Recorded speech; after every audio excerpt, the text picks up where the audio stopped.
amin'ny vahaolana ankehitriny aloha alao petraka mazava angamba aloha le olana dia ny fandoavana ny karama no mpiara-miasa atao anatin'ny orinasa komita malagasy zay mbola tsy vita ny volana eo zany rehetra zany dia lasa mampisy savorivory no anatrehan'ireo mpiara-miasa ary misy moa zany zay de raina mihitsy miaraka mitady ny vahaolana rehetrarehetra ahoana ny amoahana an'izany aiza ny ahitana an'io karama zay manahirana io iny dia rariny itsiny mampalahelo fotsiny dia ao ambadiky ilay fitadiavana ny fitakinan'ny karama zay atao hoe revendication salariale normale mihitsy tena ara-dalàna io anatrehan'ny orinasa zany de misy lafiny politika ary tsy adino le hoe ohatra atao mandray lokolokony mihitsy ala izy hoe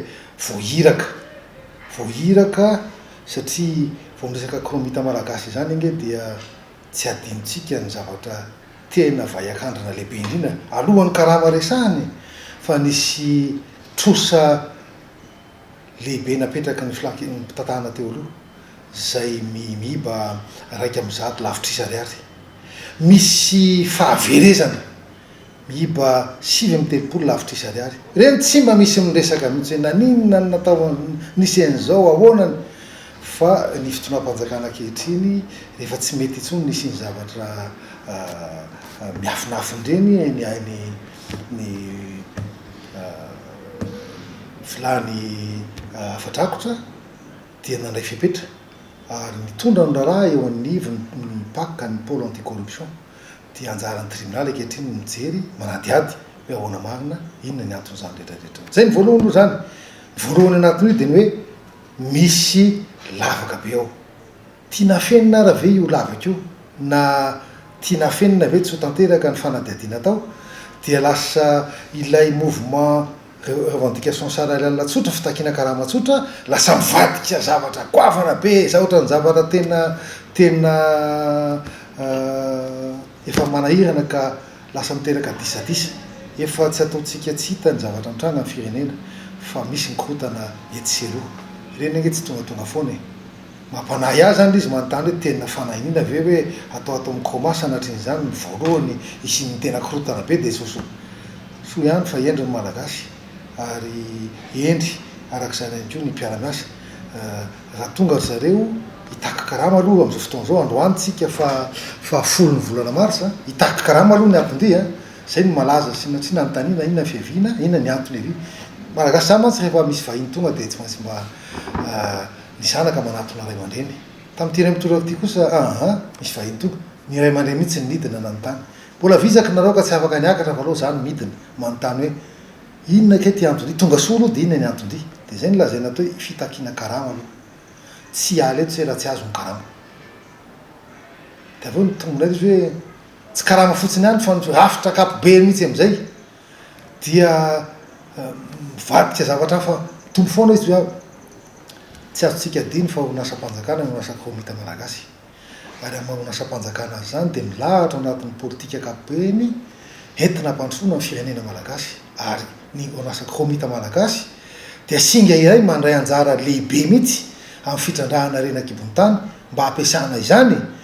ao anatin'ilay fampandrosoana amin'ny akapobeny ka zay no ataoko hoe oka tsy anadino ny zavatra efa misy tsika fa ijery foana hatrany ary indrindrindra ijery no anatin'ny fahendrena feno tsy misy vita tsy azo tsy anatin'ny resaka tsy misy vita foana rehefa miresaka rehefa ilaina ko ny mahay miresaka fa ilaina indrindrindrindra hoe vita ny resaka de ahoana am'izay ny fandatirahana azy zay zany ny amin'ny akapobeny hoe aiza ho aizy croaba fotoana zao tsy voalohany karama satria nisy fanarahana teo amin'ireo mpiara-mimantoka teo aloha de tapakatampoka le izy rehefa tapakatampoka de io misy fiatsakana hatramin'ny androany io ka zany lalovan'ny orinasa rehetra zany fa tsika efa anatin'ny fisorohana an'izany kosa ary ny vahaolana efa mampiasa azy ankehitriny de zay fotsiny manotenenina eto hoe mbola mijanona fitakina karama fotsiny tsy maninona fa rariny aritsiny ary zay ny fanampiana fanomezan-tanana ny fahatongavana fa raha mihoatra an'izay kosa dia efa manahirana ihany ny eritreritra azy